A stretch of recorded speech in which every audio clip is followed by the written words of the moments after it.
नमस्कार दोस्तों, मैं उमेश मौर्य सुपर हिट संगीत सांग चैनल में दोस्तों आप लोगों का बहुत बहुत स्वागत है। दोस्तों आप लोगों के लिए एक प्यारा सा निर्गुण लेकर आ चुका हूँ। यदि यह निर्गुण आप लोगों को अच्छा लगे तो मेरे चैनल को सब्सक्राइब करिएगा, कमेंट करिएगा, वीडियो को लाइक करिएगा और अधिक से अधिक शेयर करिएगा दोस्तों, और बेल आइकन को ज़रूर दबा दीजिएगा ताकि हमारी हर नोटिफिकेशन आप तक पहुँचती रहे दोस्तों। तो आइए आप सभी को ये प्यारा सा निर्गुण गीत सुनाता हूँ दोस्तों। भंवरवा के तोहरा संग जाई, भंवरवा के तोहरा संग जाई, के तोहरा संग जाई, के तोहरा संग जाई, भंवरवा के तोहरा संग जाई।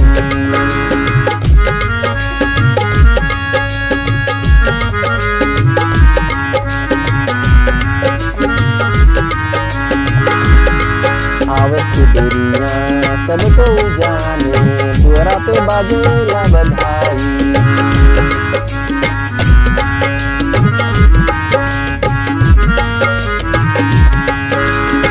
आवत देरिया सबको जाने, द्वारा पे बाजेला बधाई।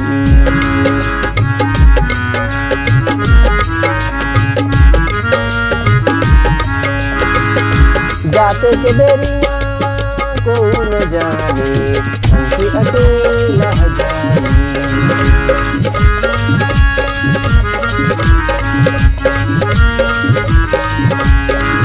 भंवरवा के तोहरा संग जाई, भंवरवा के तोहरा संग जाई,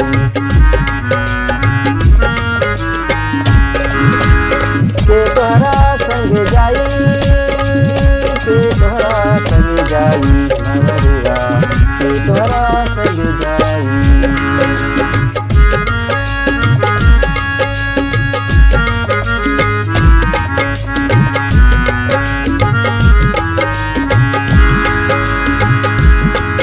छाती पीटी पीटी माता रोए, द्वारा पे रोए सब भाई।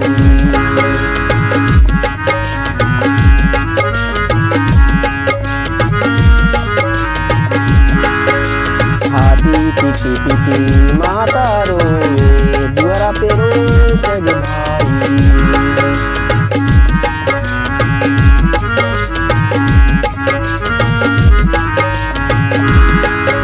लट छिटकाए के चिड़िया रोए, बलमा से होत विदाई।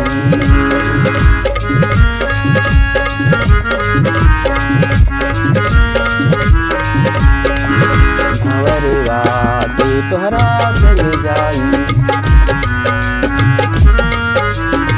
भंवरवा के तोहरा संग जाई।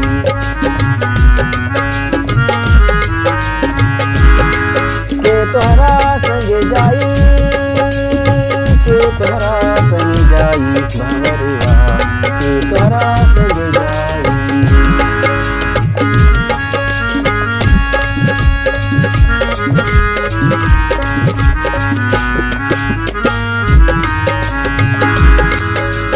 चारों जने मिले कांधा उठई है, मारे घट तक पहुँचाई।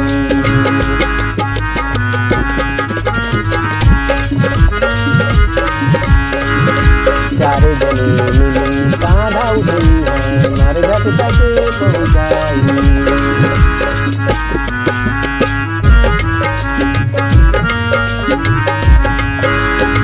पांच जने मिली पंचक्रिया करी के, मुहवा में अगिया लगाई।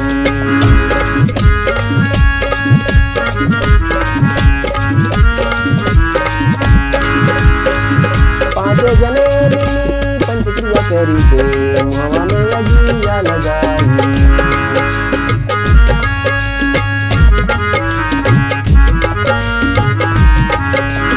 भंवरवा के तोहरा संग जाई,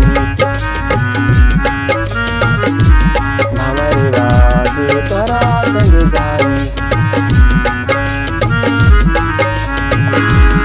के तोहरा संग जाई, के तोहरा संग जाई।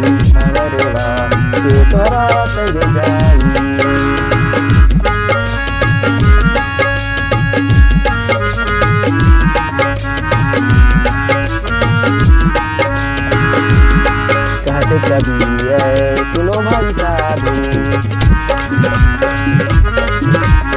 यह पद है निर्वाणी।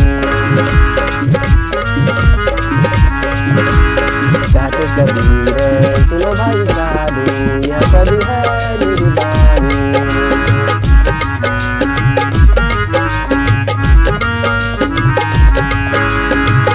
जो इस पद का अर्थ लगई है, वही हमारे पद पानी।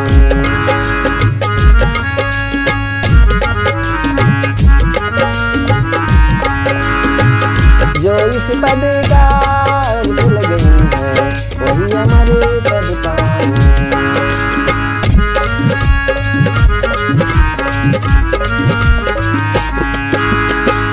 भंवरवा के तोरा संग जाई, भंवरवा के तोरा संग जाई।